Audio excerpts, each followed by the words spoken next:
Tenses in English. Tenses जानना हमारे लिए ट्रांसलेशन करने के में बहुत काम आता है।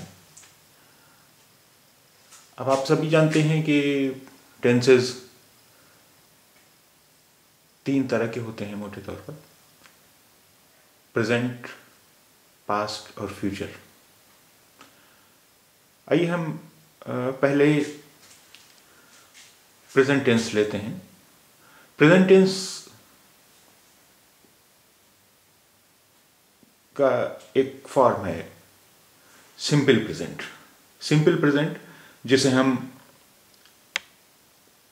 प्रेजेंट इंडेफिनिट भी कहते हैं, प्रेजेंट इंडेफिनिट या सिंपल प्रेजेंट। आइए पहले समझ लें कि प्रेजेंट इंडेफिनिट या सिंपल प्रेजेंट है क्या। हिंदी में इस तरह के सेंटेंसेस होते हैं, मैं पढ़ता हूँ, वो जाता है, तुम खाते हो, यानी जिसमें ते है, ती है, ते हूँ वगैरह आते हैं आखिर में सेंटेंस के। वो होते हैं प्रेजेंट, वो होते हैं प्रेजेंट इंडेफिनिट या सिंपल प्रेजेंट।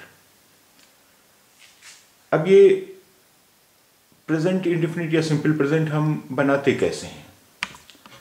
देखिए, वर्ब आप सभी जानते हैं, जैसे हिंदी में होता है पढ़ना, आना, जाना, खाना, ये वर्ब्स हैं, इनके आखिर में ना होता है। उसी तरह ये इंग्लिश में इनसे पहले टू होता है, टू ईट खाना, टू रीड पढ़ना वगैरह। अब हम ये देखेंगे कि सिंपल प्रेजेंट या प्रेजेंट इंडेफिनिट टेंस के सेंटेंसेस जो हम बनाते हैं वो कैसे बनाते हैं। अभी एक वर्ब है, हम यहाँ पर वर्ब ले रहे हैं टू रीड पढ़ना। टू रीड से हमने टू हटा दिए, अब हमारे पास सिर्फ बचा रीड, ये रूट वर्ड बचा रीड। अब इसी का हम इस्तेमाल करके प्रेजेंट इंडेफिनिट टेंस बनाएंगे। आइए देखते हैं।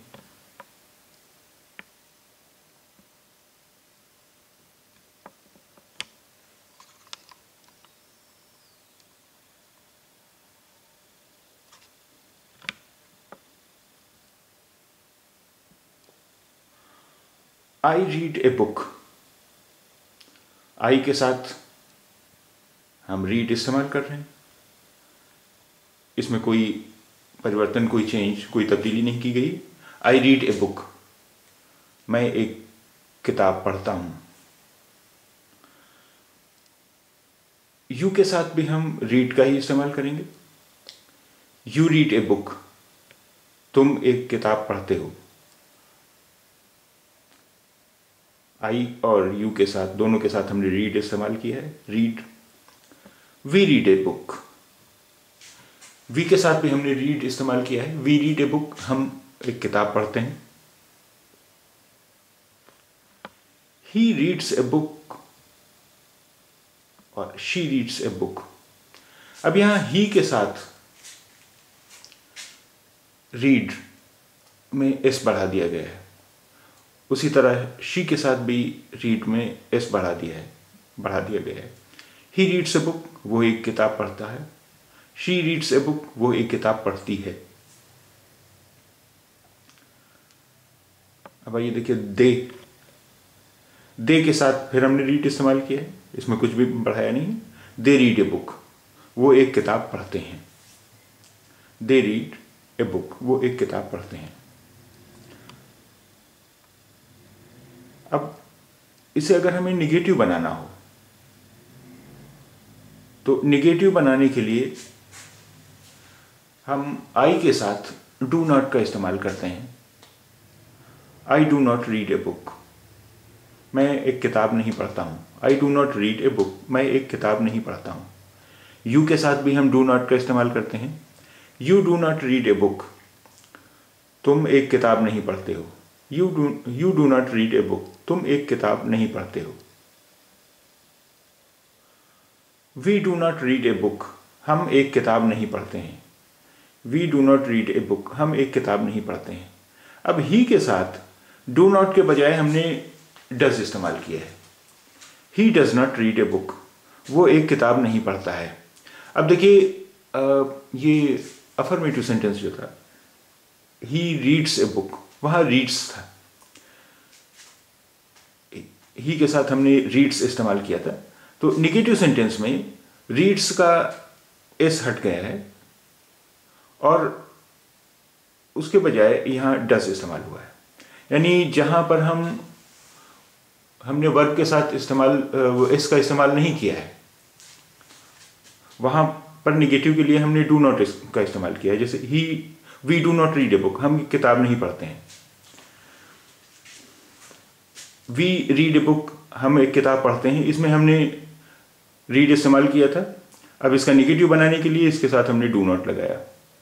लेकिन ही रीड्स अ बुक, वो एक किताब पढ़ता है, यहाँ रीड्स इस्तेमाल किया था। यहाँ पर रीड्स का एस हट गया है।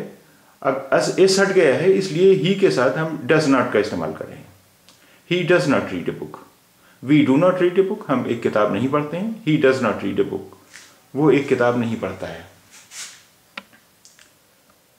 She does not read a book, she के साथ भी वही है, शी रीड्स ए बुक। यहाँ रीड के साथ एस लगाया था हमने, रीड्स बन गया था।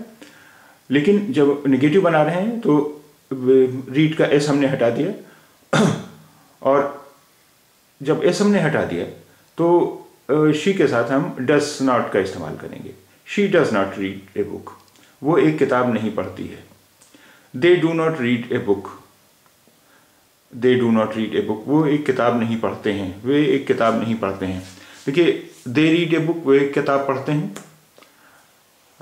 यहाँ हमने सिर्फ रीड का इस्तेमाल किया था, रीड के साथ एस नहीं लगा हुआ था, इसलिए इसका नेगेटिव बनाने के लिए हमने डू नॉट का इस्तेमाल किया है। तो they do not read a book, वे एक किताब नहीं पढ़ते हैं। इसका मतलब ये हुआ कि अफर्मेटिव सेंटेंसेस में जहाँ हम वर्ब के साथ एस इस्तेमाल करते हैं, अगर उनका हमें नेगेटिव बनाना हो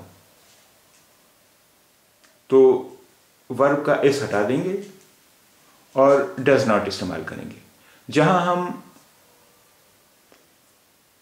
वर्ब के साथ एस नहीं बढ़ाते हैं, उनका निगेटिव बनाने के लिए हम डू नॉट का इस्तेमाल करते हैं।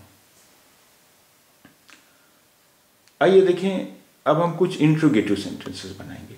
इंट्रोगेटिव सेंटेंसेस बनाने के लिए, यानी प्रश्नवाचक वाक्य बनाने के लिए, हम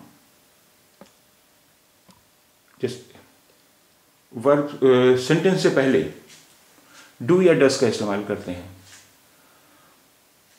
अब जहां पर हम अफर्मेटिव बनाने के लिए, जहां पर हमने वर्ब के साथ,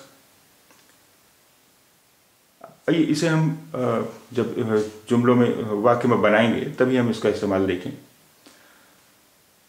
do I read a book, क्या मैं एक किताब पढ़ता हूं। देखिए आई रीड ए बुक, ये था मैं एक किताब पढ़ता हूं। अब इसे इंट्रोगेटिव बनाने के लिए हमने इससे पहले डू लगा दिया। अब तो ये बन गया इंट्रोगेटिव, यानी प्रश्नवाचक वाक्य। अब जब प्रश्नवाचक वाक्य बन गया, इंट्रोगेटिव बन गया है, तो सेंटेंस के आखिर में क्वेश्चन मार्क आएगा। We do not read a book, हम एक किताब, क्या मैं एक किताब पढ़ता हूं। Do I read a book. Do you read a book, क्या तुम एक किताब पढ़ते हो। अब देखिए सेंटेंस था यू रीड ए बुक, तुम एक किताब पढ़ते हो। इसका इंट्रोगेटिव बनाने के लिए हमने पहले सेंटेंस से पहले डू लगा दिया। Do you read a book, क्या तुम एक किताब पढ़ते हो। Do we read a book, क्या हम एक किताब पढ़ते हैं। Do we read a book, क्या हम एक किताब पढ़ते हैं। यहां भी हमने सिर्फ डू लगाया है सेंटेंस से पहले, do we read a book, और ये इंट्रोगेटिव बन गया, क्या हम एक किताब पढ़ते हैं। Does he read a book, क्या वो एक किताब पढ़ता है। अब देखिए यहां डज क्यों लगाया हमने, इससे पहले हम डू इस्तेमाल कर रहे थे। तो डज हमने इसलिए लगाया है कि अफर्मेटिव में सेंटेंस होता है ही रीड्स ए बुक, वो एक किताब पढ़ता है। अब हमने यहाँ पर ही रीड्स के बजाय रीड्स का एस हटा दिया। अब जब रीड्स का एस हटा दिया तो जहाँ हम डू इस्तेमाल कर रहे थे वहाँ हम डज इस्तेमाल करेंगे। जब हम वर्ब का एस हटा देते हैं तो जहाँ पर हम डू इस्तेमाल कर रहे थे इंट्रोगेटिव में, उसके लिए हम डस का इस्तेमाल करेंगे। अब देखिए, अफर्मेटिव सेंटेंस था ही रीड्स ए बुक, वो एक किताब पढ़ता है। अब इंट्रोगेटिव बनाने के लिए हमने चूंकि इसका रीड्स का एस हटा दिया है, इसलिए अब इसके साथ डू नहीं इस्तेमाल होगा, डज इस्तेमाल होगा। Does he read a book, क्या वो एक किताब पढ़ता है। इसी तरह does she read a book, क्या वो एक किताब पढ़ती है। अब देखिए, डज इसीलिए इस्तेमाल किया गया है कि शी रीड्स ए बुक, ये अफर्मेटिव सेंटेंस था, वो एक किताब पढ़ती है। हमने जब रीड्स का एस हटा दिया तो इंट्रोगेटिव में डू के बजाय डज इस्तेमाल करेंगे। Does she read a book, do they read a book.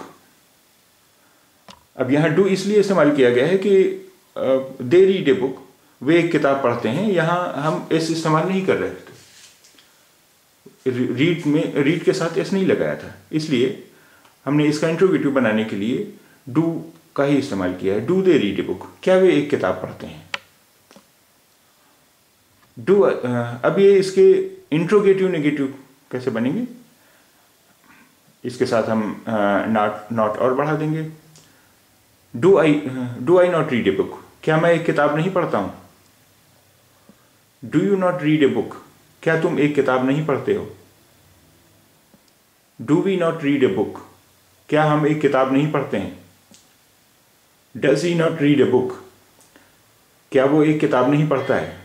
अब देखिए, ही के साथ हम रीड्स इस्तेमाल करते थे, यहाँ इंट्रोगेटिव में सिर्फ रीड इस्तेमाल कर रहे हैं, एस हटा दिया है, इसलिए इंट्रोगेटिव में डू के बजाय डज इस्तेमाल कर रहे हैं। Does he not read a book, क्या वो एक किताब नहीं पढ़ता है।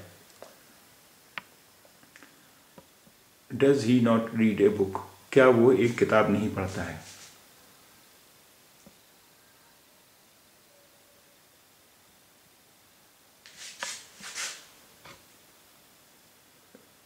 Does she not read a book,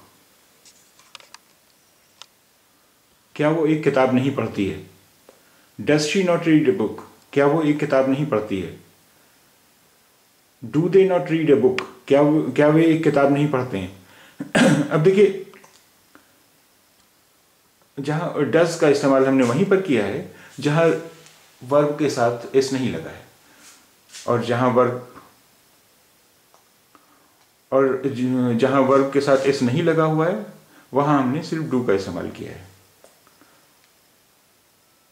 does she not read a book, क्योंकि अगर इसका अफर्मेटिव सेंटेंस होता तो होता है शी रीड्स ए बुक, वो एक किताब पढ़ती है। अब इंट्रोगेटिव नेगेटिव में हमने रीड्स का एस हटा दिया है, इसलिए इससे पहले डज इस्तेमाल कर रहे हैं। Does she not read a book, क्या वो एक किताब नहीं पढ़ती है। Do they not read a book, क्या वे एक किताब नहीं पढ़ते हैं।